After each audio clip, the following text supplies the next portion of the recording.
What's going on, guys? Hitting a little neck workout with this weighted ring right here while I do this video. So I was talking to people after watching the fights the other day. My friend, my training partner, Bilal Muhammad, won the UFC welterweight title just as I predicted.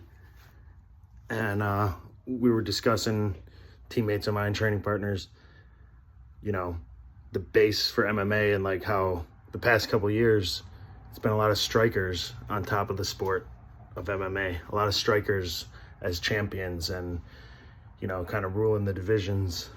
Obviously, when UFC and MMA was first starting, we know jiu-jitsu had its day. It had its time where it was dominating. As far as tactics, you know, eventually people learned to defend the submissions if we're talking history of MMA. So it was kind of jiu-jitsu. Then people started learning to defend the submissions. So there was strikers. Then there was wrestlers using ground and pound. Wrestlers could get the takedowns and hold them down and ground and pound. I would say for the longest time that was like the meta was wrestling. There was the most, even to this day, still most champions were wrestlers, are wrestlers. But over the past few years, you had like Israel Adesanya, Alex Pereira, guys like Gaethje, Max Holloway, Volkanovski, a lot of strikers, heavy strikers in the top of the game at MMA. Let's see who else.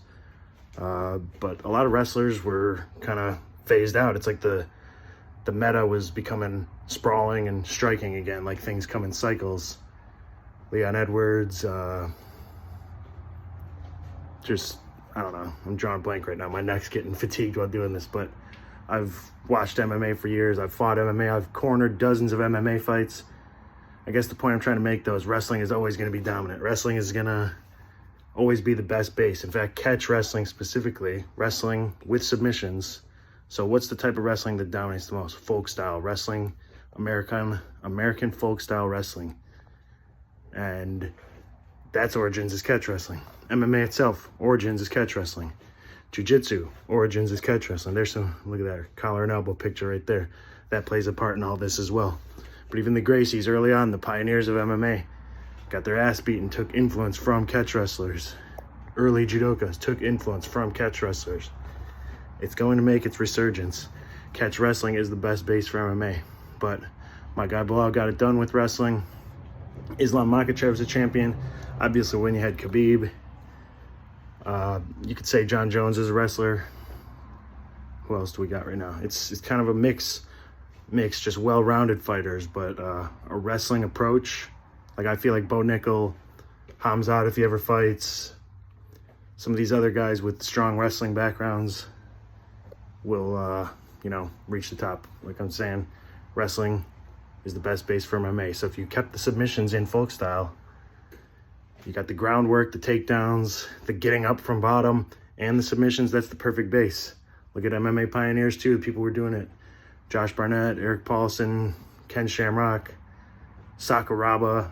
Catch wrestling is the best base for MMA. It's just not many people recognize that, even if they're doing all these other arts, even if they're, you know, a jiu-jitsu guy, folk style wrestler, or even just more of a straight MMA guy, they are doing catch tactics. It's just those things specifically being, you know, drilled and honed, the rule set under the pin, trying to get up, the top rides, all that with the submission holds, the aggressiveness.